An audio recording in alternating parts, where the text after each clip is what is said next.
की है। एक चौथी पास राजा की कहानी है, एक अहंकारी राजा की कहानी है, एक भ्रष्टाचारी राजा की कहानी है। आप लोगों ने राजा और रानी की कई कहानियां सुनी होंगी। इस कहानी में राजा तो है, रानी नहीं है।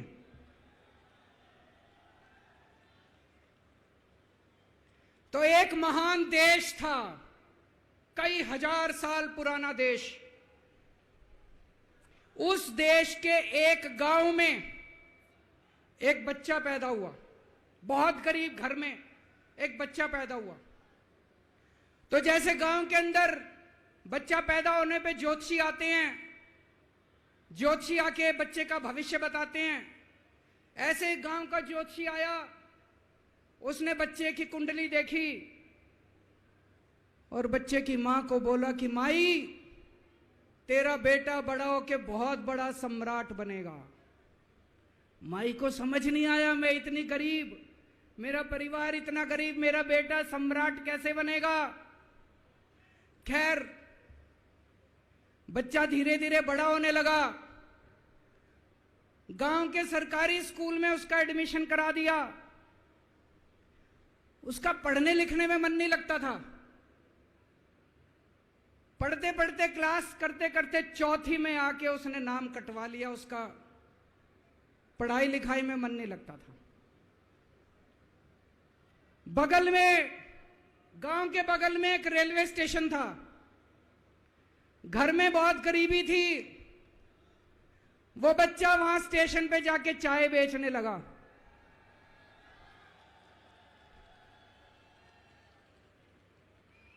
चाय बेच के अपना गुजारा करता था। वो भाषण बहुत अच्छा देता था, बचपन से ही बड़ा अच्छा भाषण देता था। गांव के लड़कों को इकट्ठा कर लेता और भाषण देना चालू करता। धीरे धीरे आसपास के गांव में फैल गया कि यह बच्चा भाषण बड़े अच्छे देता है।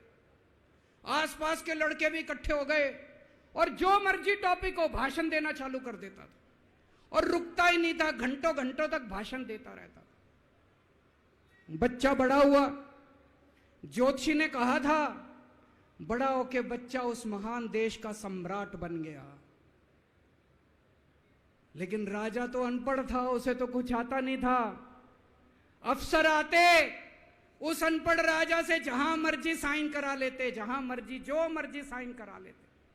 वो राजा अनपढ़ था, उसे लगता था मैं अगर अफसरों से पूछूंगा तो मेरी कमजोरी सबके सामने प्रकट हो जाएगी। अफसरों को लगेगा मेरे को कुछ आता नहीं है।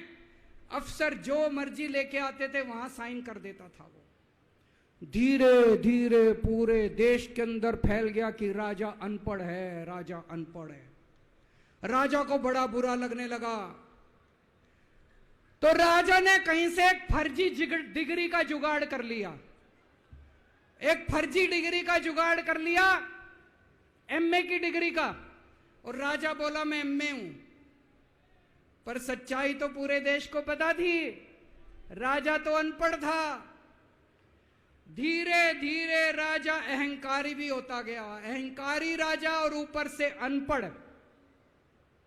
जो मर्जी उस राजा के पास जाता और राजा से कुछ भी पास करा के ले आता। एक बार कुछ लोग गए, राजा को बोले जी नोटबंदी कर दो। नोटबंदी करने से भ्रष्टाचार खत्म हो जाएगा, आतंकवाद खत्म हो जाएगा। राजा को कुछ समझ नहीं आया। राजा की खूब चमची मारी उन्होंने। राजा ने एक दिन शाम को टीवी पे आके 8 बजे नोटबंदी कर दी। पूरे देश का बेड़ा गर्क हो गया दोस्तों। लंबी लंबी बैंकों के सामने लाइनें लग गई। कई लोग मर गए, दुकानें बंद हो गई, रोजगार बंद हो गए, बड़ी बड़ी इंडस्ट्री बंद हो गई। पूरे देश का बेड़ा गर्क हो गया। फिर एक दिन कोई आके बोला जी 2000 का नोट ले आओ। राजा 2000 का नोट ले आया। 4 साल बाद कुछ लोग आके बोले जी 2000 का नोट बंद कर दो। राजा ने 2000 का नोट बंद कर दिया। राजा को अक्ल तो थी नहीं, बेवकूफ था, अनपढ़ था। कभी 2000 का नोट चालू करता था, कभी 2000 का नोट बंद करता था। एक बार कुछ लोग आके बोले जी ये किसानों के कानून बना दो, इस कानून से किसानों का भला होगा। राजा ने कानून बना दिए, पूरे देश के किसान सड़कों पे उतर आए। 750 किसान मर गए आंदोलन में, और 1 साल के बाद राजा को वो तीनों कानून वापस लेने पड़े। एक बार उस देश के अंदर बहुत बड़ी महामारी फैल गई, चारों तरफ महामारी फैल गई, लोग मरने लगे। किसी ने आके बोला जी थाली बजवाओ तो देश ठीक हो जाएगा।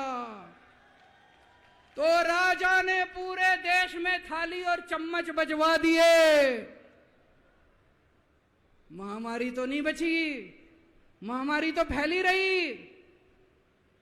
किसी ने आके कहा जी डॉक्टरों की जरूरत पड़ेगी, दवाइयों की जरूरत पड़ेगी, इंजेक्शन की जरूरत पड़ेगी, तब महामारी रुकेगी।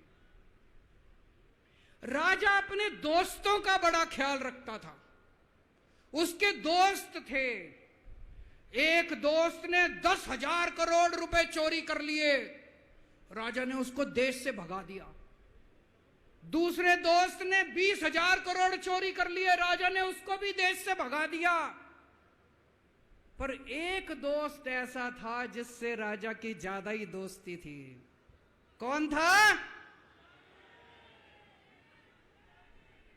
उसको उन्होंने सारे एयरपोर्ट बेच दिए, सारे जहाज बेच दिए, सारे सीपोर्ट बेच दिए, उन्होंने आसमान बेच दिया, जमीन बेच दी राजा ने, खदाने बेच दी। उस दोस्त पे राजा मेहरबान था। राजा का एक और दोस्त था। वो दोस्त इतना गंदा था कि उसने कुछ अंतर्राष्ट्रीय खिलाड़ी महिलाओं के साथ बदतमीजी करी, लेकिन राजा ने दोस्ती नहीं छोड़ी। मजाल जो उस दोस्त के ऊपर कोई आंच आ जाए, राजा उस दोस्त के साथ खड़ा रहा, लेकिन उसने खिलाड़ियों का सुना। राजा का एक और दोस्त था। उस दोस्त ने किसानों के ऊपर गाड़ी चढ़ा दी, रौंद दिया, कुचल दिया किसानों को। राजा ने अपनी दोस्ती नहीं छोड़ी। इस बात पे तो दाद देनी पड़ेगी कि राजा दोस्तबाज था, एक नंबर का दोस्तबाज था। चारों तरफ अत्याचार हो गया, चारों तरफ देश के अंदर इनके अपने लोग जो थे वो बलात्कार करने लगे, गलत काम करने लगे, हाहाकार मच गया। जो राजा के खिलाफ बोलता, राजा उसको पकड़ के जेल में डाल देता। एक दिन एक पत्रकार ने कार्टून बना दिया राजा के खिलाफ, उस पत्रकार को उठा के जेल में डाल दिया। एक दिन एक किसी पत्रकार ने उनके खिलाफ कुछ लिख दिया, उसको पकड़ के जेल में डाल दिया। जो राजा के खिलाफ बोले उसका बेड़ा गर्क। कोई जज अगर उस राजा के खिलाफ ऑर्डर करता था, राजा उसको बख्शता नहीं था। चारों तरफ अत्याचार, महंगाई, बेरोजगारी।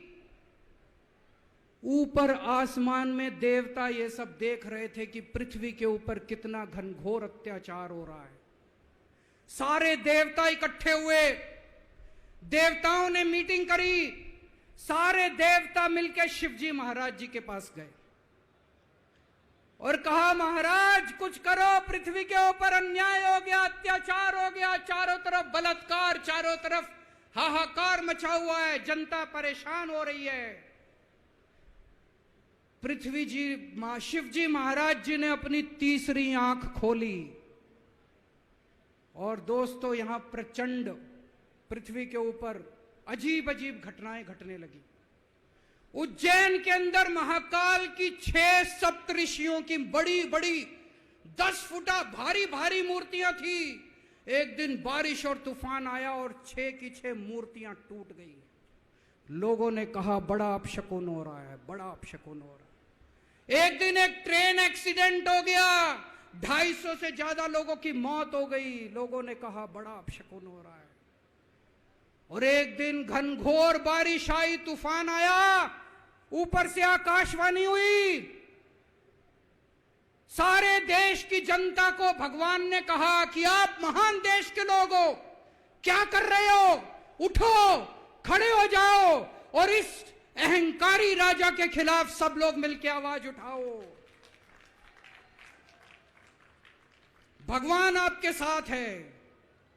और उसके बाद दोस्तों, सोई हुई जनता जाग गई और 1 साल के अंदर उस अहंकारी राजा का राजपाट जनता ने उखाड़ के फेंक दिया।